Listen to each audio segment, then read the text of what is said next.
He evangelized the depressed area of Argentina on the back of a mule. He went to every last ranch to share a mate and talk about God with the people. Él con su mula mala cara andaba. He walked with his mule Malacara from ranch to ranch, house to house, looking and inviting people to approach the Lord. He took them to the Lord and went to the meeting too. He was not sitting and waiting. Like Pope Francis, he was one of those clergy who goes out and meets his people.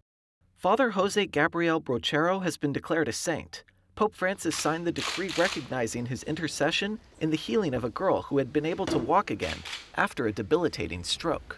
Él está muy contento y yo le veo mucho parecido. He is very happy. I see a lot of Brochero in Francis and a lot of Francis in Brochero.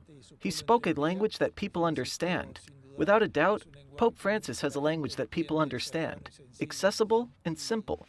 During the general audience, Argentina's delegation gave Pope Francis this statuette of the man known as the cowboy priest. Jose Gabriel Brochero was a pastor in the mountains of Cordoba in Argentina.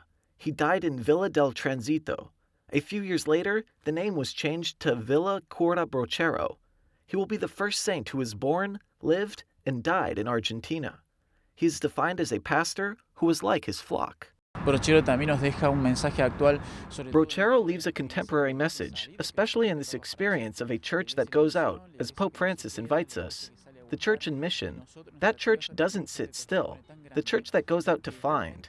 And us, our land.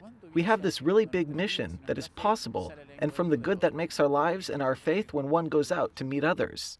He is also remembered for founding schools, promoting social services, and addressing not only the spiritual needs, but also the material needs of those around him.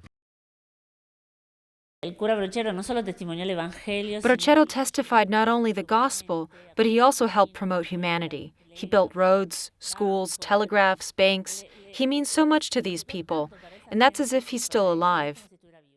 The cowboy priest was beatified in 2013. He will be raised to the altars more than a century after his death in a ceremony that will likely take place in Rome in October. Pope Francis may even preside over it himself.